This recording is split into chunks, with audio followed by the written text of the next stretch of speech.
Condamné pour sa jambe difforme, le petit poulain trouva son sauveur en un enfant qui boitait comme lui.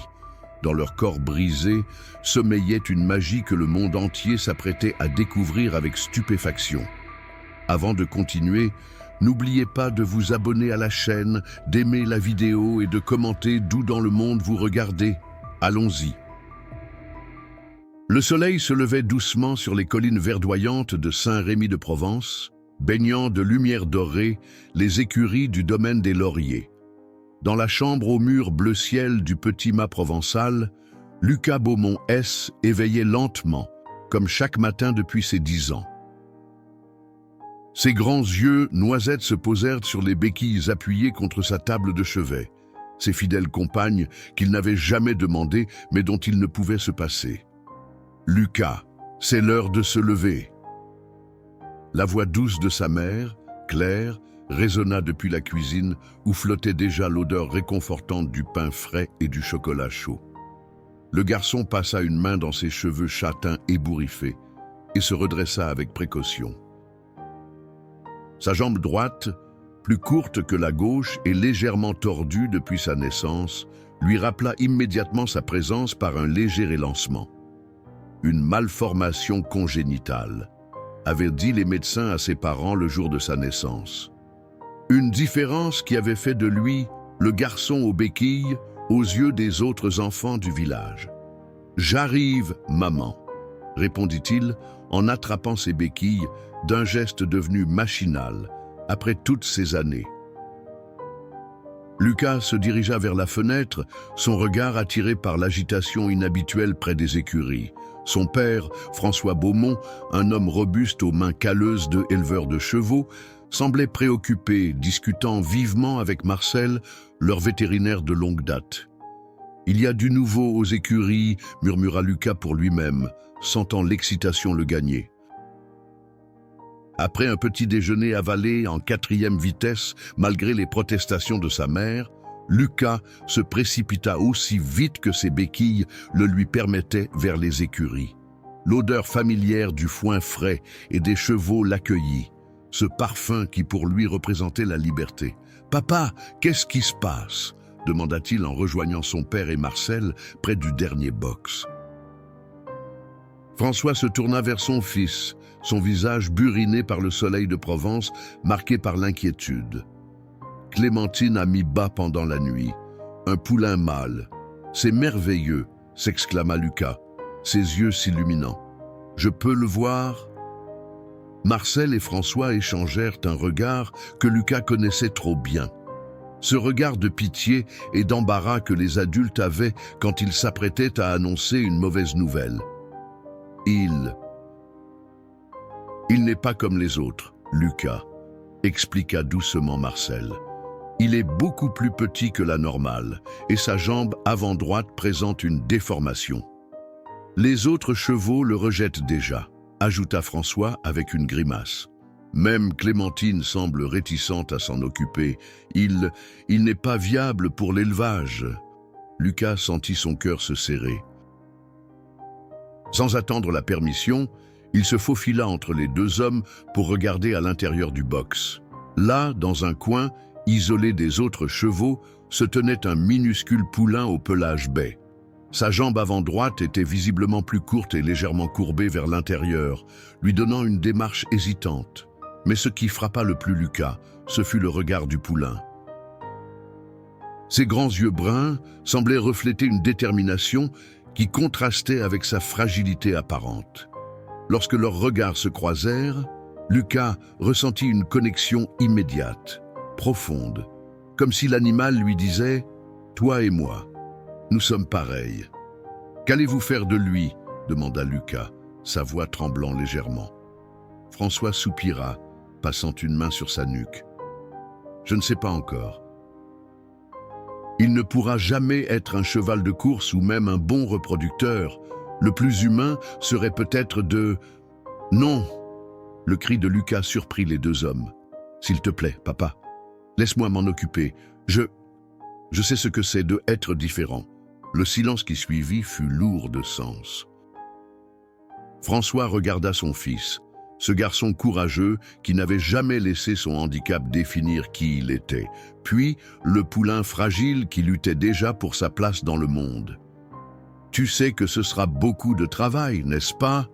dit finalement François. « Et il est possible qu'il ne survive pas malgré tous tes efforts. » Lucas hocha la tête avec détermination. « Je veux essayer. » « S'il te plaît ?» Marcel observait l'échange avec un sourire naissant. « Ce petit a du cœur, tout comme ton fils, François. Parfois, c'est tout ce qu'il faut. » François finit par acquiescer. « D'accord, il est à toi, Lucas, mais n'oublie pas tes responsabilités à l'école et tes exercices de rééducation. »« Promis !» s'exclama Lucas, un sourire illuminant son visage. « Je vais l'appeler Étoile. Parce qu'un jour, il brillera plus fort que tous les autres. » Ce jour-là, dans cette modeste écurie provençale, naquit bien plus qu'une simple amitié entre un garçon et un poulain. Sans le savoir, Lucas et Étoile venaient d'entamer un voyage qui transformerait non seulement leur vie, mais aussi celle de tous ceux qui les entouraient. Alors que le soleil atteignait son zénith, baignant le domaine des lauriers de sa chaleur estivale, Lucas s'assit dans le box, ses béquilles posées à côté de lui, et commença à parler doucement à Étoile. Le poulain, d'abord méfiant, finit par s'approcher lentement, attiré par cette voix qui, pour la première fois, ne contenait ni pitié ni jugement, mais une compréhension sincère et profonde. « Toi et moi », murmura Lucas en tendant prudemment la main vers le museau velouté d'Étoile, « on va leur montrer de quoi on est capable. » Les jours qui suivirent furent éprouvants pour Lucas. Chaque matin, avant même que le soleil n'inonde les collines de Saint-Rémy-de-Provence, il se levait péniblement, ignorant la douleur sourde dans sa jambe mal formée, et se rendait aux écuries pour nourrir Étoile. Le poulain, rejeté par sa mère Clémentine, dépendait entièrement des biberons que le garçon lui préparait soigneusement. « Tu es sûr que tu ne veux pas que je t'aide ?» demandait régulièrement Claire, observant avec inquiétude son fils lutter pour maintenir son équilibre tout en tenant le biberon pour le poulain affamé. « Non, maman », répondait invariablement Lucas, une détermination farouche dans le regard. « C'est ma responsabilité. Étoile a besoin de savoir qu'il peut compter sur moi. » Ce que Lucas ne disait pas, c'est que ces moments difficiles étaient aussi les plus beaux de sa journée. Quand Étoile s'approchait de lui, ses grands yeux confiants fixés sur les siens, le garçon oubliait momentanément ses propres limites. Dans ces instants suspendus, il n'était plus le garçon aux béquilles, mais simplement Lucas, le protecteur des étoiles. Pourtant, les difficultés s'accumulaient. Après une semaine, Marcel le vétérinaire revint examiner le poulain et son expression soucieuse échappa pas à Lucas. « Il ne prend pas assez de poids », expliqua-t-il à François dans la cour, ignorant que Lucas écoutait depuis l'entrée de l'écurie. Et sa déformation semble s'accentuer avec la croissance. « Franchement, François, je ne suis pas sûr qu'il va s'en sortir. » interrompit Lucas, s'avançant maladroitement vers les deux hommes. « Je ne le laisserai pas abandonner. » Marcel échangea un regard avec François avant de s'accroupir face à Lucas. « Écoute-moi, mon garçon. Parfois, malgré tous nos efforts, la nature décide autrement. Ce n'est pas une question de volonté, mais de... » « De quoi ?» le coupa Lucas, des larmes de colère brillant dans ses yeux. « De normalité ? C'est ça ? Parce que Étoile n'est pas comme les autres poulains, il ne mérite pas de vivre ?» Un silence lourd s'abattit sur les trois. Le visage de Marcel s'adoucit, comprenant soudain ce qui se jouait vraiment dans le cœur du petit garçon. « Ce n'est pas ce que j'ai dit, Lucas, mais il faut être réaliste. Sa jambe ne le supportera peut-être jamais correctement. La mienne non plus, » répondit Lucas, sa voix à peine audible. « Et pourtant, je suis là. » François posa une main protectrice sur l'épaule de son fils. « Marcel ne suggère pas d'abandonner, Lucas. Il nous prépare juste à toutes les possibilités. Ce soir-là, après que tout le monde fut couché, Lucas se glissa discrètement hors de sa chambre. La lune pleine éclairait le chemin jusqu'aux écuries d'une lueur argentée. Appuyé sur ses béquilles, chaque pas dans la cour graveleuse était un défi, mais sa détermination ne fléchit pas. Dans la pénombre de l'écurie, Étoile l'accueillit avec un petit hennissement, comme s'il avait attendu sa visite. « Salut, toi !» murmura Lucas en s'asseyant péniblement dans la paille fraîche. « Et j'ai apporté quelque chose de spécial. » De sa poche, il sortit un petit pot de miel de lavande que sa mère gardait précieusement dans la cuisine.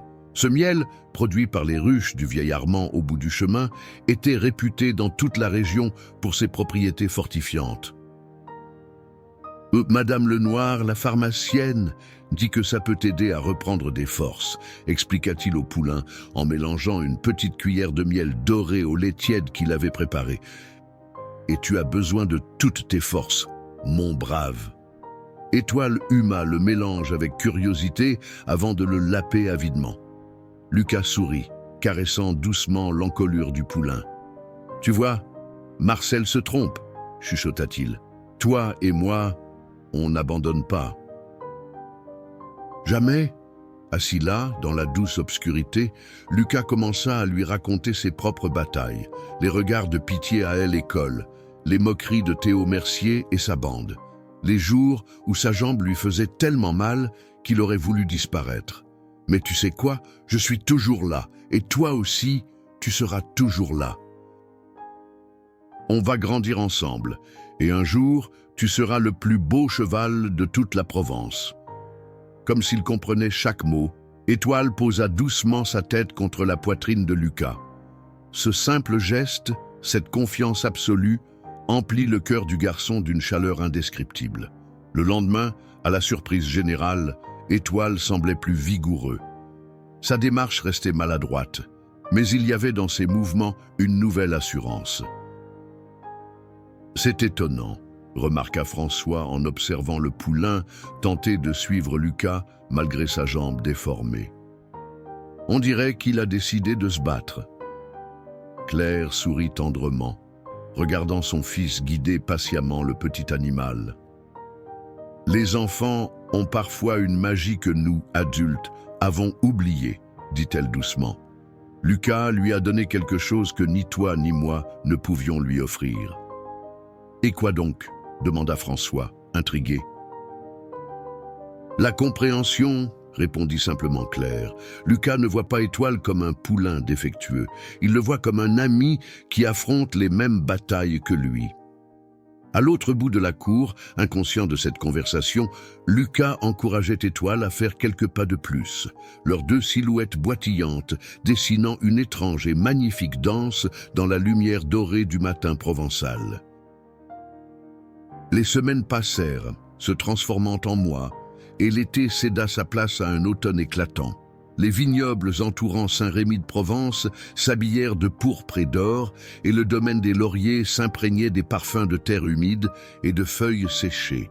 Étoile avait survécu contre toute attente. Bien que toujours plus petit que les poulains de son âge, il avait pris du poids et de la vigueur, sa robe baie brillant désormais d'un éclat sain sous les soins constants de Lucas. Un matin frais d'octobre, François observait son fils depuis la barrière du petit enclos qu'il avait spécialement aménagé pour Étoile.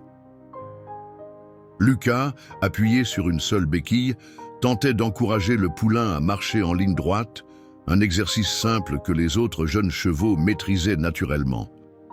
« Allez, Étoile !» encourageait Lucas, sa voix trahissant une frustration grandissante. « Tu peux y arriver !» Juste un pas après l'autre, mais le poulain, malgré sa bonne volonté évidente, déviait invariablement vers la gauche, sa jambe déformée l'empêchant de maintenir une trajectoire droite.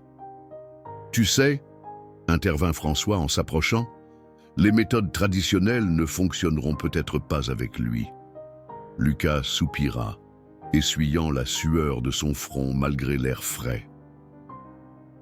Mais tous les livres d'équitation disent que c'est comme ça qu'on doit commencer l'entraînement d'un poulain. François s'accroupit à la hauteur de son fils, ses yeux bleus reflétant une sagesse tranquille. Les livres sont écrits pour des chevaux ordinaires, Lucas. Étoile n'est pas ordinaire, pas plus que tu ne l'es. Peut-être qu'il vous faut inventer votre propre méthode. Ces paroles résonnèrent en Lucas longtemps après que son père fut retourné à ses occupations. Assis sur une balle de foin, observant Étoile brouter paisiblement, une idée commença à germer dans son esprit. Le lendemain, à la surprise de ses parents, Lucas demanda à emprunter la vieille carriole à bras qui dormait dans la remise. « Qu'est-ce que tu comptes faire avec ça ?» s'étonna Claire en voyant son fils nettoyer méticuleusement la carriole rouillée. « Une expérience ?» répondit simplement Lucas, un sourire énigmatique aux lèvres. Durant les jours qui suivirent, les habitants du domaine des Lauriers furent témoins d'un spectacle pour le moins inhabituel. Lucas avait fixé la carriole à un harnais adapté à la taille de Étoile, non pas pour que le poulain la tire, il était encore trop jeune et fragile pour cela, mais pour qu'elle lui serve de support et de guide. « C'est ingénieux », émerveilla Marcel lors de sa visite mensuelle. La carriole stabilise sa démarche et l'empêche de dévier vers la gauche. En effet, les roues de la carriole traçaient un chemin droit que le poulain pouvait suivre instinctivement, l'aidant à développer les muscles de sa jambe affaiblie sans forcer. J'ai eu l'idée en pensant à mes propres exercices de rééducation, expliqua Lucas avec une fierté mal dissimulée. Madame Pelletier, ma kinésithérapeute, dit toujours que ce n'est pas la force qui compte au début, mais la régularité du mouvement. Cette méthode non conventionnelle attira bientôt l'attention au-delà du domaine. Un après-midi, alors que Lucas guidait patiemment Étoile le long du chemin menant aux écuries, une voiture inconnue se gara dans la cour. Une femme élégante, aux cheveux argentés, en descendit, observant la scène avec un intérêt manifeste. « Bonjour », lança-t-elle en s'approchant. « Tu dois être Lucas. Je suis Elisabeth Fontaine, de l'École d'équitation adaptée de Marseille. Ton vétérinaire, Marcel, m'a parlé de toi et de ton poulain spécial. » Lucas, soudain timide, serra instinctivement la longe de Étoile. « Bonjour, madame », répondit-il poliment. Elisabeth s'accroupit pour se mettre à son niveau, ses yeux gris pétillants d'intelligence, examinant tour à tour le garçon et son poulain. « Ce que tu fais avec ce petit cheval est remarquable, Lucas. Cette méthode d'entraînement que tu as inventée, elle pourrait aider d'autres chevaux, tu sais. Vraiment ?» Les yeux de Lucas écarquillèrent de surprise. « Absolument. » À notre école, nous travaillons avec des chevaux spécialement entraînés pour aider des personnes comme toi, avec des difficultés motrices. Mais nous avons toujours besoin de nouvelles approches, de nouvelles idées. Claire, qui s'était approchée silencieusement, posa une main protectrice sur l'épaule de son fils. « Qu'est-ce que cela signifie exactement, Madame Fontaine ?» Elisabeth sourit avec chaleur. Cela signifie que j'aimerais inviter Lucas et Étoile à visiter notre centre. Je pense qu'ils pourraient tous les deux en tirer beaucoup de bénéfices. Et, qui sait, peut-être que ce petit poulain a un avenir que personne n'aurait pu imaginer. Cette nuit-là, incapable de dormir, Lucas resta longuement à la fenêtre de sa chambre, contemplant les étoiles qui parsemaient le ciel provençal.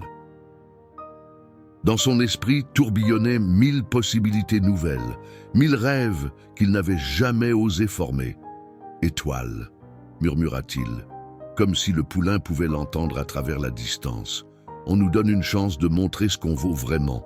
Et cette fois, ce n'est pas malgré nos différences, mais grâce à elles. » Le jour de la visite au centre d'équitation adaptée de Marseille arriva plus vite que prévu.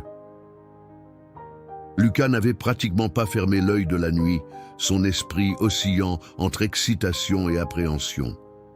Le trajet en voiture depuis Saint-Rémy-de-Provence fut silencieux, François concentré sur la route sinueuse, Claire jetant des regards inquiets vers l'arrière, où Lucas fixait obstinément le paysage défilant par la fenêtre.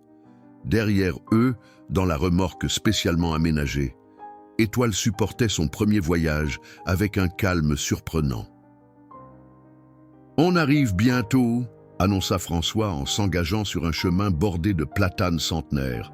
Le centre se dévoila progressivement, un ancien mât provençal admirablement restauré, entouré de paddocks verdoyants et d'installations équestres modernes.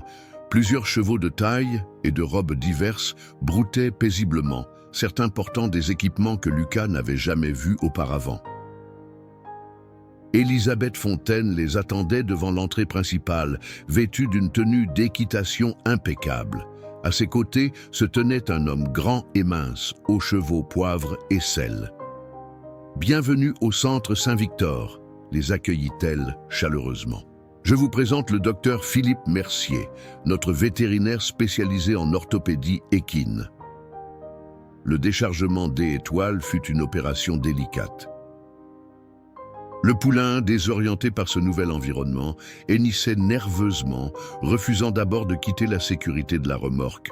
« Étoile, c'est moi », murmura Lucas en s'approchant lentement, ignorant le regard inquiet de sa mère. « Tout va bien, je suis là. » Comme par magie, le poulain se calma instantanément au son de cette voix familière, avançant prudemment sur la rampe pour rejoindre son jeune maître. « Remarquable », commenta le docteur Mercier, observant attentivement leur interaction. « Ce niveau de confiance est rare, même chez des chevaux parfaitement dressés. » Élisabeth hocha la tête, un sourire énigmatique aux lèvres. « C'est précisément ce qui m'a intrigué quand Marcel m'a parlé d'eux. » La matinée fut consacrée à un examen approfondi de Étoile.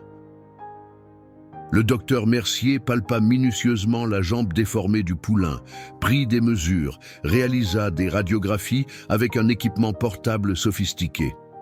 Lucas ne quitta pas Étoile un seul instant, rassurant constamment l'animal par sa présence et ses murmures. « C'est une malformation congénitale du radius », expliqua finalement le vétérinaire en montrant les clichés à François et Claire. Elle limite son amplitude de mouvement et provoque ce déséquilibre dans sa démarche. Traditionnellement, un cheval avec ce type de handicap serait considéré comme inutilisable. Lucas, qui écoutait attentivement malgré les termes techniques, sentit son cœur se serrer. Mais, poursuivit le docteur Mercier avec un sourire encourageant, la méthode d'entraînement que Lucas a intuitivement développée est exactement ce qu'il fallait.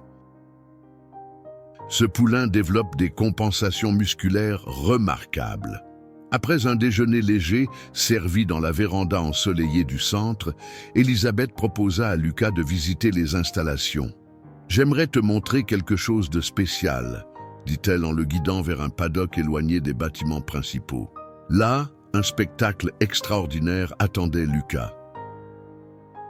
Une jeune fille d'environ 15 ans, visiblement atteinte de paralysie cérébrale, montait avec une grâce surprenante un magnifique palomino.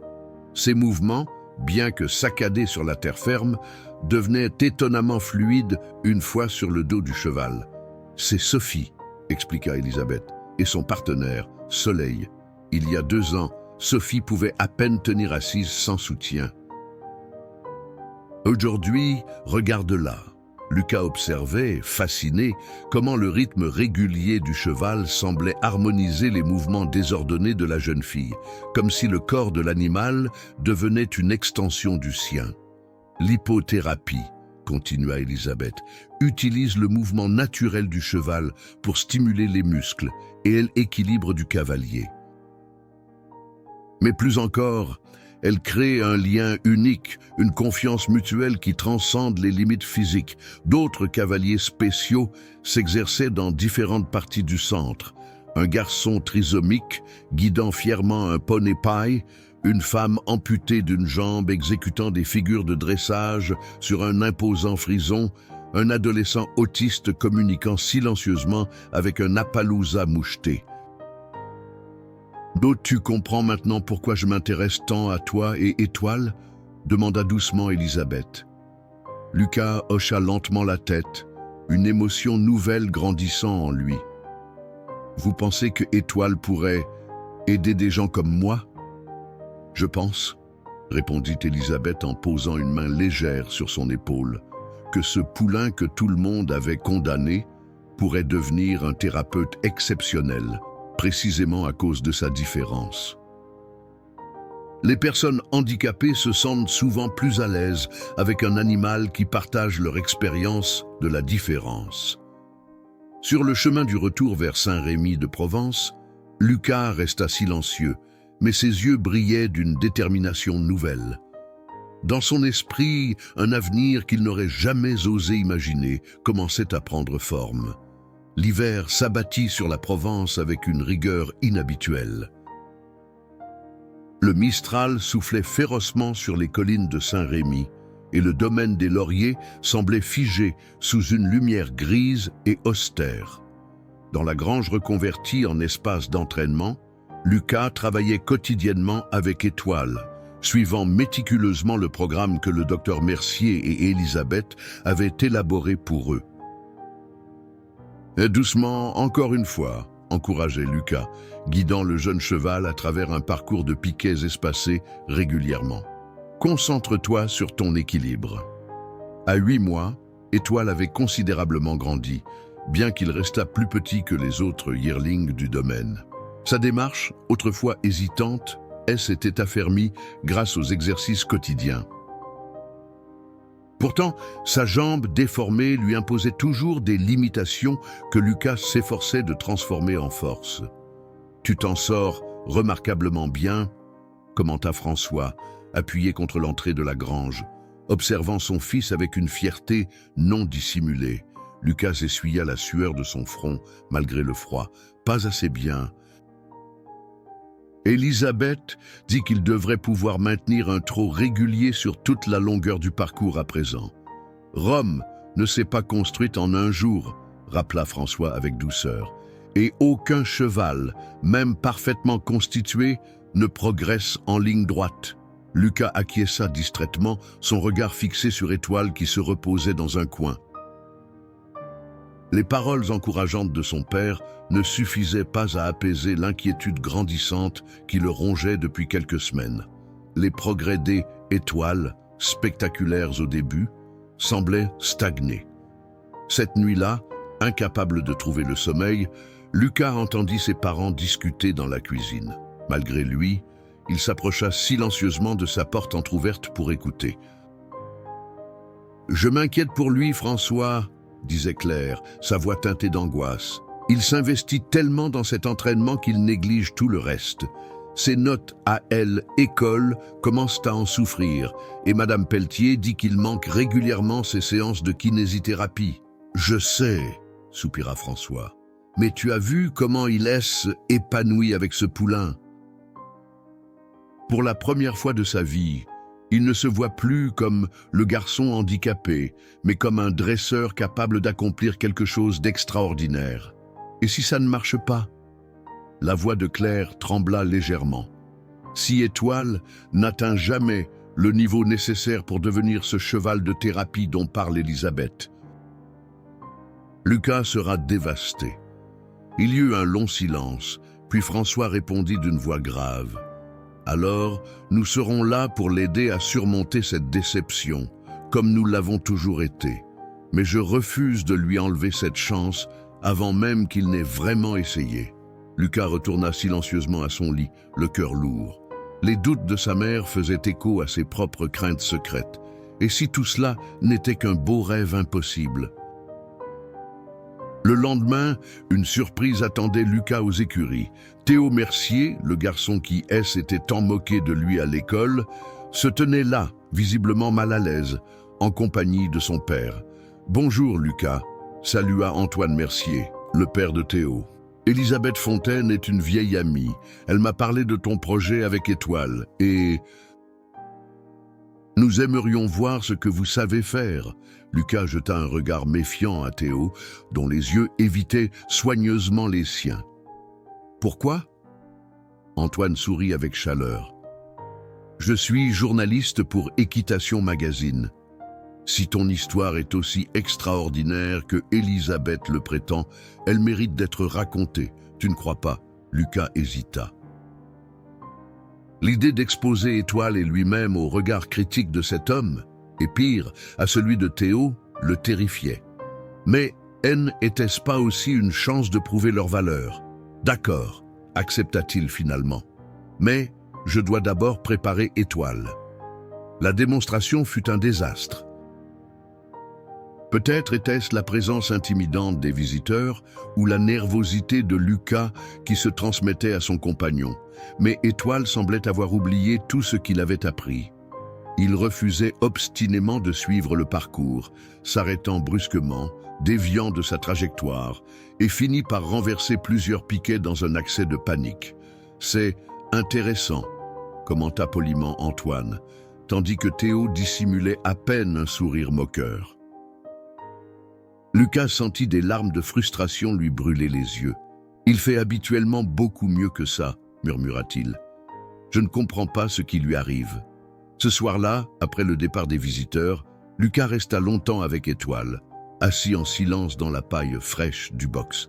La déception était comme un poids écrasant sur ses épaules. « Peut-être que maman a raison », chuchota-t-il, une larme roulant sur sa joue. « Ah, peut-être que nous nous faisons des illusions. » Étoile s'approcha doucement, posant sa tête contre la poitrine de Lucas, comme il l'avait fait ce premier jour, des mois plus tôt.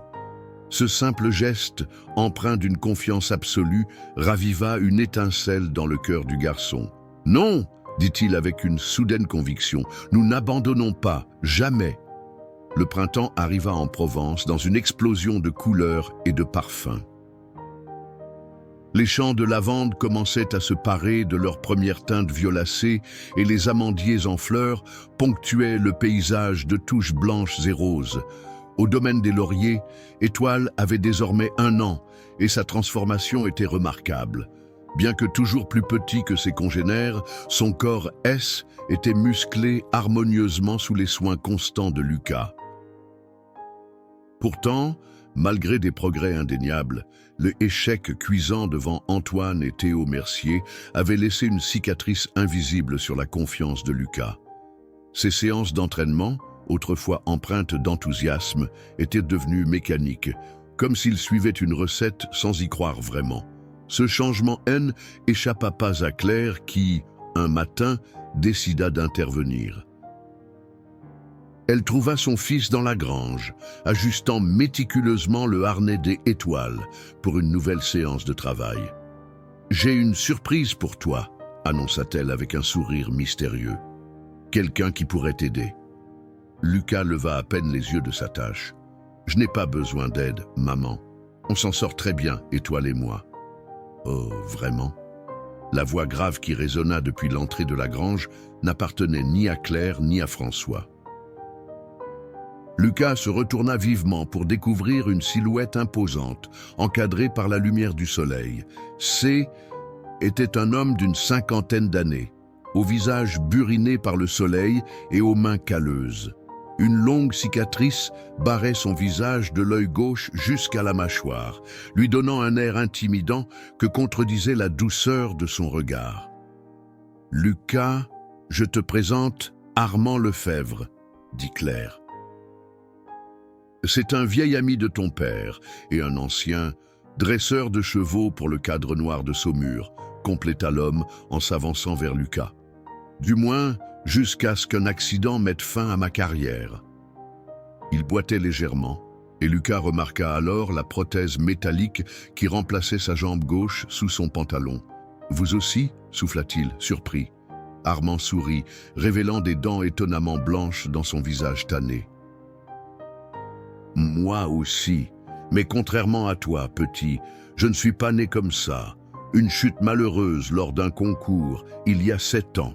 Le cheval s'en est sorti indemne, heureusement. » Il s'approcha des Étoiles, qui, curieusement, ne montra aucun signe de nervosité face à cet étranger. « Ta mère m'a raconté votre histoire. Impressionnant, ce que vous avez accompli tous les deux. »« Pas assez impressionnant, » murmura Lucas, les yeux baissés. Armand l'observa un moment en silence, puis « Montre-moi ce que vous savez faire. » Les 30 minutes qui suivirent furent parmi les plus éprouvantes que Lucas ait jamais vécues. Armand observait chaque mouvement, chaque interaction entre le garçon et son cheval avec une attention clinique, parfois interrompant pour poser une question ou demander une précision, mais sans jamais offrir d'encouragement ni de critique. « C'est tout ?» demanda-t-il finalement quand Lucas, épuisé, mit fin à la démonstration. « Oui, » répondit Lucas, un défi dans la voix. « C'est tout ce qu'on peut faire. » Armand hocha lentement la tête, puis s'approcha d'Étoile, caressant doucement son encolure. « Tu sais quel est ton problème, Lucas Beaumont. » Lucas se raidit, anticipant une critique cinglante comme celle qu'avait implicitement formulée Antoine Mercier. « Ton problème, poursuivit Armand, c'est que tu entraînes ce cheval comme si tu essayais de le réparer. »« Quoi ? Mais non, je... »« Si, coupa fermement Armand. Tous ces exercices, ces techniques, ces parcours, tu essaies de compenser sa jambe déformée, de corriger ce que tu considères comme un défaut. » Lucas sentit la colère monter en lui. Et alors, n'est-ce pas exactement ce qu'il faut faire? L'aider à surmonter son handicap? Non. La simplicité de cette réponse désarçonna Lucas.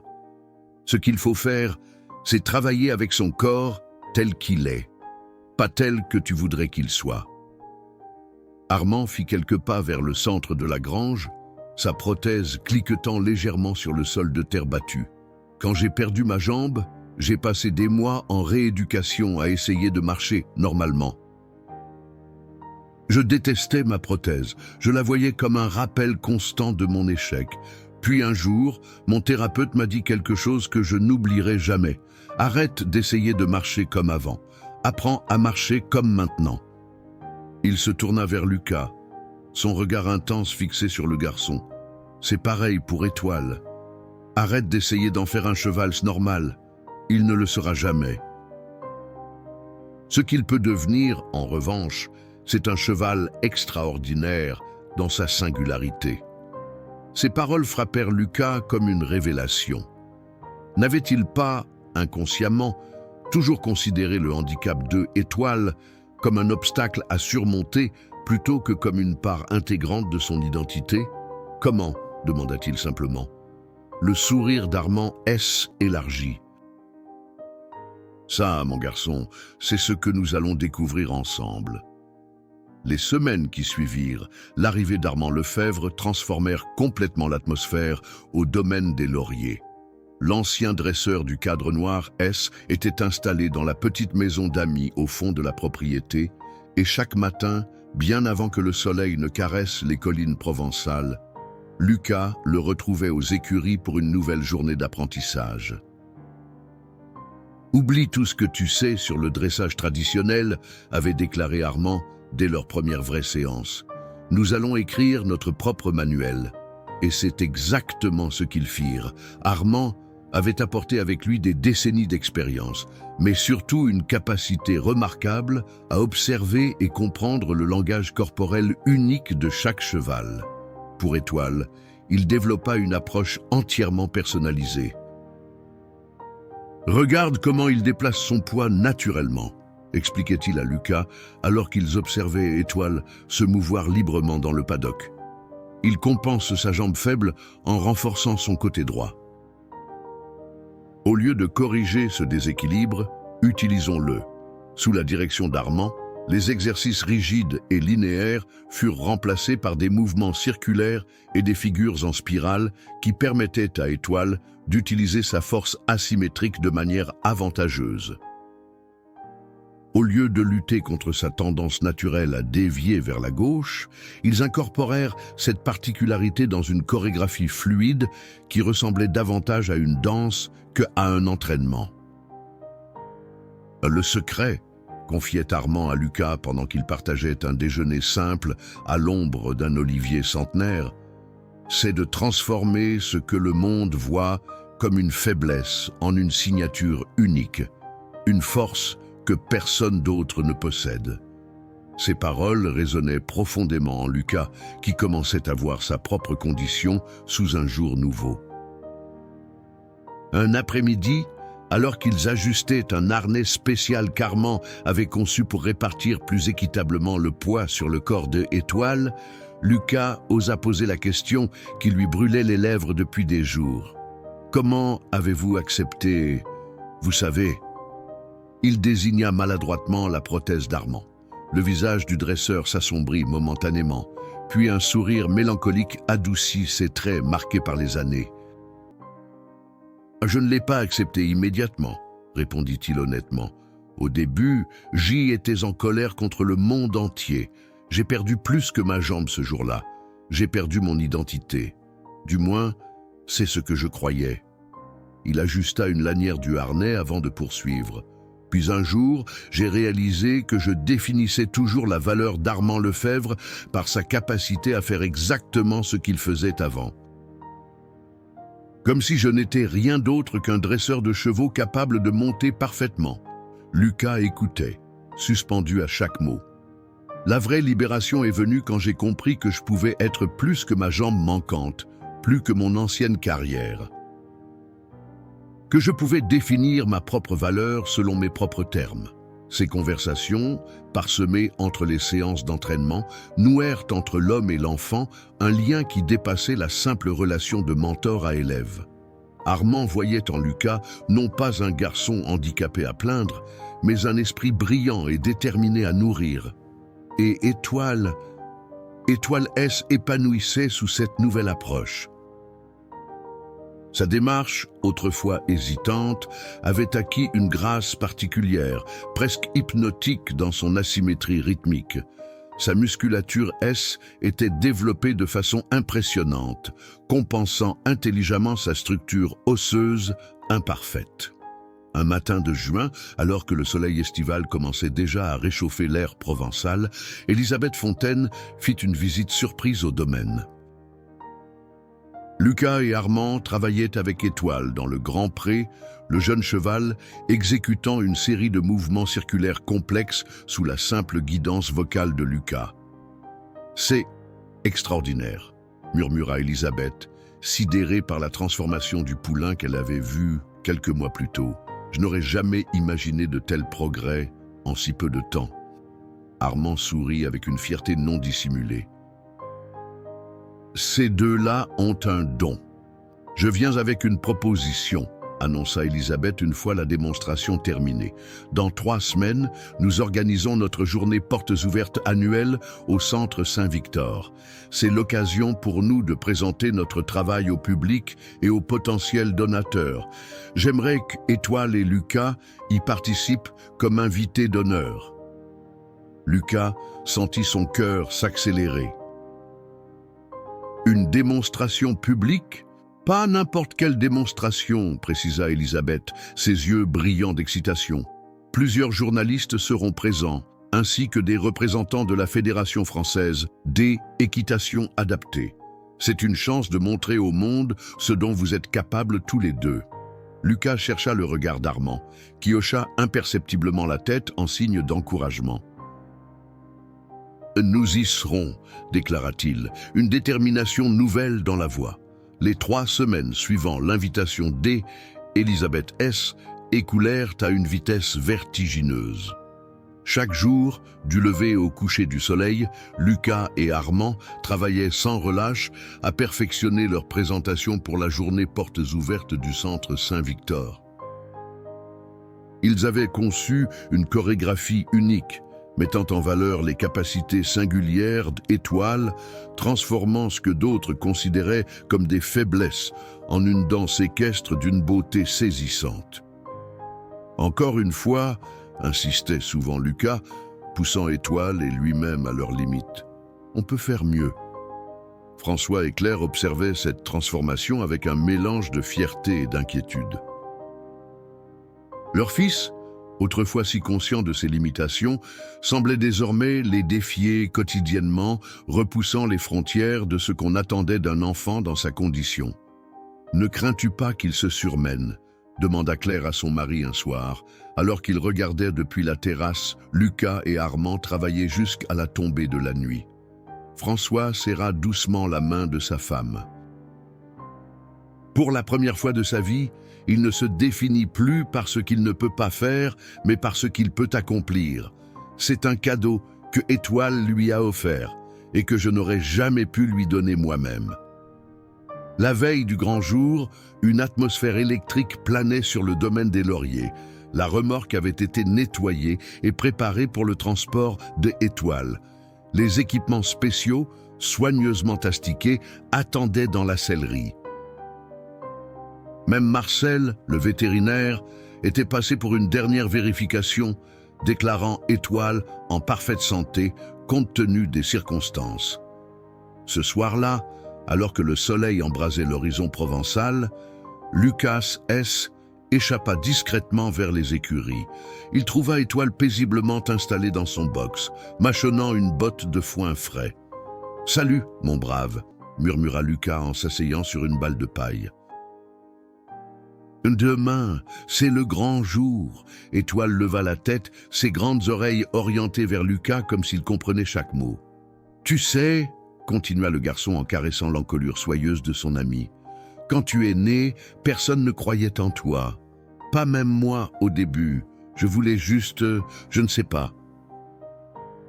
Peut-être me prouver que je pouvais aider quelqu'un qui était comme moi. » Étoile poussa doucement Lucas de son museau velouté, comme pour l'encourager à poursuivre. « Mais tu m'as donné tellement plus que ça. Tu m'as montré que nos différences ne sont pas des obstacles, mais des chemins vers quelque chose de nouveau. » Sa voix se brisa légèrement. « Quoi qu'il arrive demain, je voulais juste te dire « Merci. C'est une belle amitié que vous avez là. » Lucas sursauta. Armand se tenait dans l'embrasure de la porte du box, sa silhouette imposante se découpant dans la lumière dorée du crépuscule. « Je ne voulais pas t'interrompre, » s'excusa-t-il en s'avançant. « Je venais juste vérifier que tout était prêt pour demain. » Lucas hocha la tête, essuyant discrètement une larme. « Tout est prêt, mais j'ai peur, Armand. Et si je fais tout rater ? Si je tombe devant tout le monde, ou si Étoile panique avec la foule ?» Armand s'assit lourdement à côté de Lucas, sa prothèse grinçant légèrement. « Tu sais ce que mon commandant au cadre noir disait toujours avant une grande représentation ? Ce n'est pas l'absence de peur qui fait le courage, c'est d'avancer malgré elle. » Il sortit de sa poche un petit objet brillant qu'il tendit à Lucas.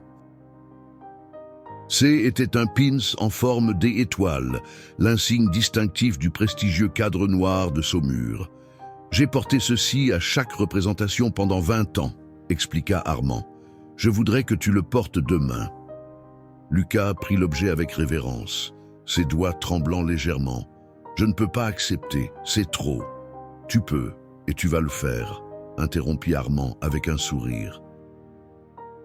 On considère-le comme un passage de témoin. Ils restèrent assis en silence pendant un moment, contemplant le jeune cheval qui, sans le savoir, avait changé leur vie à tous les deux. « Tu devrais aller te coucher », suggéra finalement Armand. « Demain sera une longue journée. » Lucas acquiesça et se leva, ses béquilles s'enfonçant légèrement dans la paille. À mi-chemin de la porte, il s'arrêta et se retourna. « Armand ? Comment avez-vous surmonté votre peur ? Vous savez, après l'accident, quand vous avez dû remonter à cheval pour la première fois. » Le visage d'Armand s'assombrit momentanément, comme si un nuage passait devant le soleil. « Je ne l'ai jamais fait. » « Quoi ? Je ne suis jamais remonté à cheval après mon accident. La peur était trop grande. » Cette révélation frappa Lucas comme un coup physique. Armand, ce dresseur légendaire, ce mentor infaillible, n'avait pas vaincu sa propre peur. Mais alors, comment pouvez-vous m'apprendre à... Je peux t'enseigner les techniques, les méthodes, tout ce que j'ai appris en 30 ans de carrière, expliqua Armand, sa voix étrangement douce. Mais le courage de monter demain, de faire face au monde avec ta différence et d'en être fier. Ça, Lucas, c'est quelque chose que tu m'apprends à moi. Un moment de compréhension silencieuse passa entre eux, plus éloquent que n'importe quel discours. « Bonne nuit, Lucas », dit finalement Armand en se levant. repose-toi bien. Demain, tu vas voler. » L'aube se levait à peine sur les collines provençales lorsque la famille Beaumont quitta le domaine des Lauriers.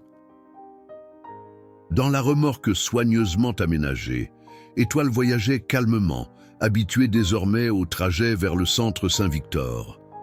À l'avant du véhicule, Lucas fixait la route qui serpentait entre les champs de lavande, l'insigne du cadre noir épinglé fièrement sur sa chemise bleue fraîchement repassée.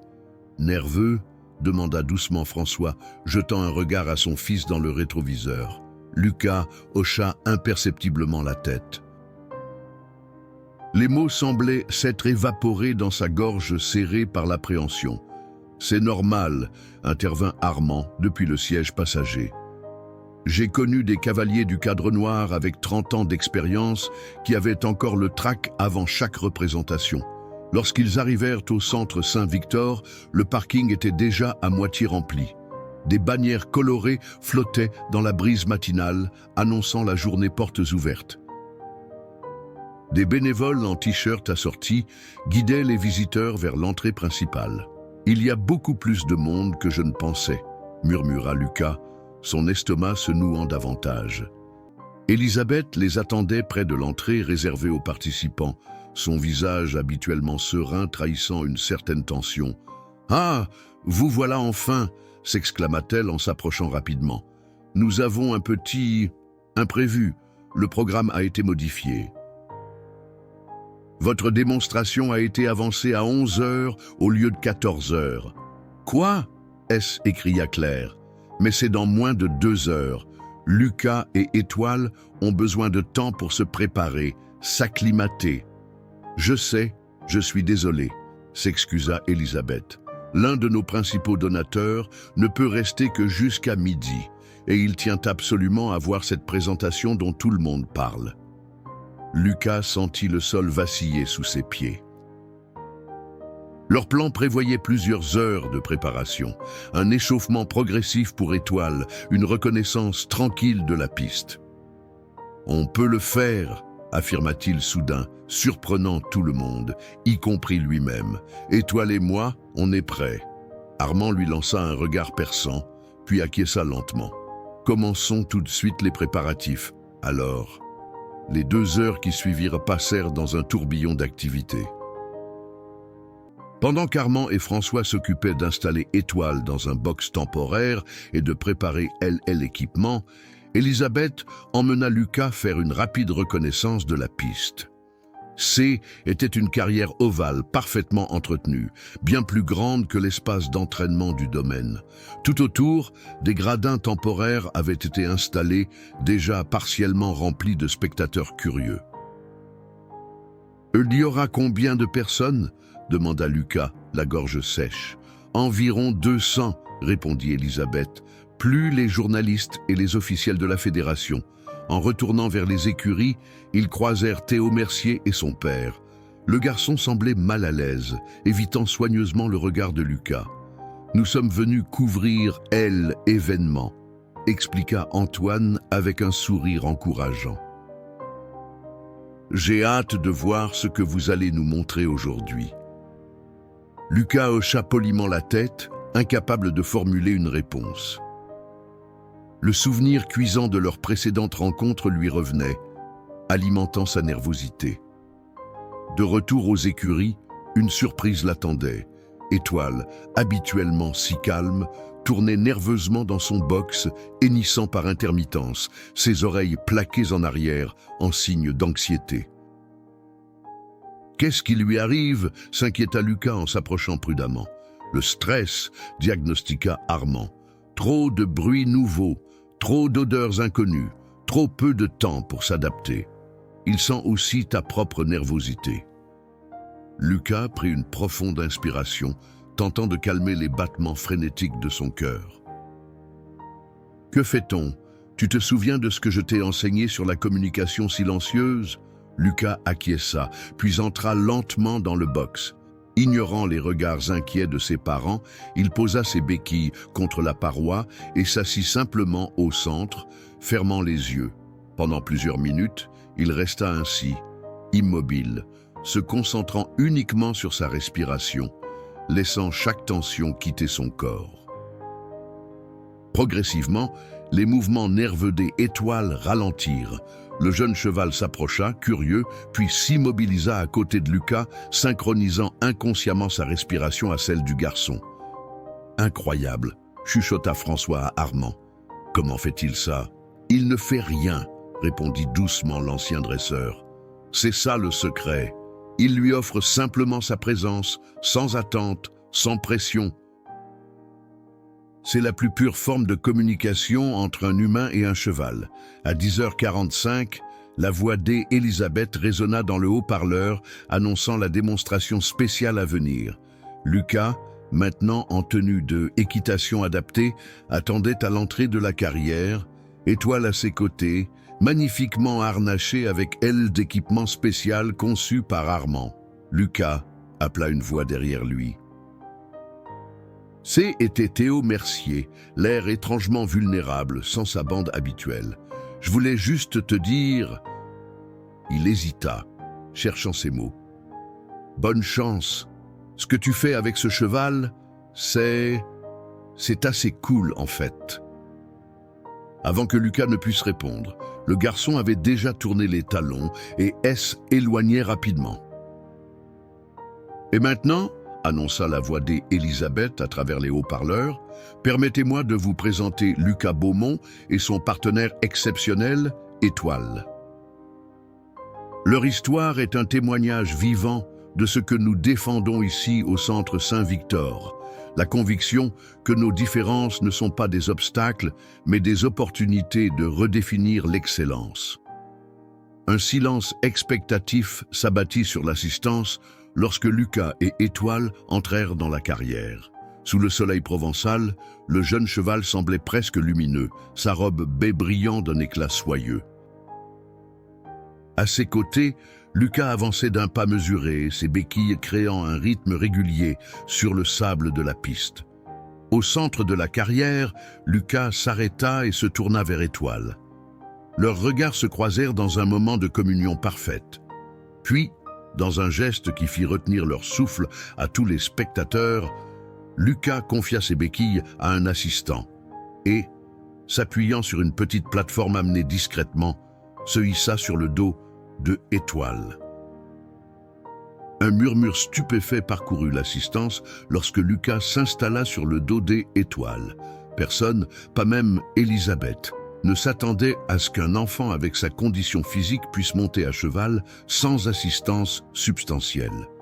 Pourtant, là il était, droit et fier, parfaitement équilibré sur la selle spécialement conçue par Armand. La musique commença doucement, les premières notes du boléro de Ravel emplissant l'air estival. Et alors, comme dans un rêve, Étoile s'élança dans une chorégraphie qui défiait toutes les conventions équestres. Le jeune cheval ne galopait pas en ligne droite comme les autres. Son allure singulière, autrefois considérée comme une infirmité, créait des spirales et des cercles d'une grâce hypnotique. Sa jambe plus faible, loin de être un handicap, donnait à chaque mouvement une qualité rythmique unique, presque dansante. Et Lucas, parfaitement synchronisé avec son partenaire, compensait naturellement cette asymétrie avec son propre corps, comme si les deux êtres n'en formaient plus qu'un. « C'est extraordinaire », chuchota Antoine Mercier, son carnet de notes oublié sur ses genoux, tandis qu'il filmait frénétiquement avec son téléphone. À ses côtés, Théo regardait bouche bée, tous ses préjugés s'effondrant devant le spectacle saisissant. Pendant 6 minutes qui semblèrent suspendre le temps, Lucas et Étoile tissèrent une performance qui transcendait les notions conventionnelles d'habileté équestre. Ce N n'était pas une démonstration de force ou de technique parfaite, mais quelque chose de plus profond, une célébration de la différence transformée en art. Lorsque la musique atteignit son crescendo final, Étoile exécuta une courbette modifiée, s'inclinant gracieusement devant l'assistance. Un instant de silence absolu suivit, puis, Comme une vague déferlante, les applaudissements éclatèrent, se transformant rapidement en une ovation debout. Des larmes coulaient librement sur les joues de Claire. François serrait sa main si fort qu'elle en était presque douloureuse, mais elle ne s'en souciait pas. Et Armand, l'imposant Armand au visage marqué par la vie, pleurait sans retenue, l'insigne du cadre noir brillant sur la poitrine de son protégé comme un phare dans la nuit. Mesdames et messieurs, la voix d'Élisabeth tremblait légèrement d'émotion dans le microphone, Lucas Beaumont et Étoile.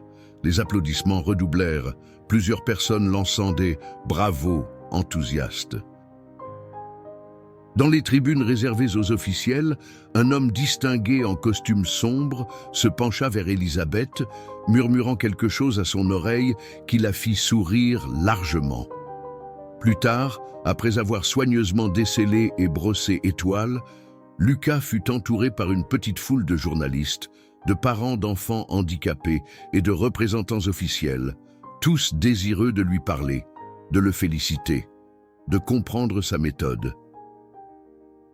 Lucas appela Élisabeth en fendant la foule, accompagné de l'homme en costume. « J'aimerais te présenter Monsieur Gérard Dubois, président de la Fédération française d'équitation adaptée. » L'homme s'inclina légèrement, traitant Lucas avec un respect rarement accordé à un enfant de son âge. « Jeune homme, ce que vous avez accompli aujourd'hui va bien au-delà d'une simple démonstration équestre. Vous avez redéfini notre conception même de ce qu'un cavalier et un cheval peuvent accomplir ensemble. » Il tendit une enveloppe officielle. « La Fédération aimerait vous offrir une bourse complète pour développer votre programme d'entraînement. Nous pensons que votre approche pourrait révolutionner l'équitation thérapeutique. » 2 ans plus tard, par une douce journée d'automne, le domaine des Lauriers avait bien changé.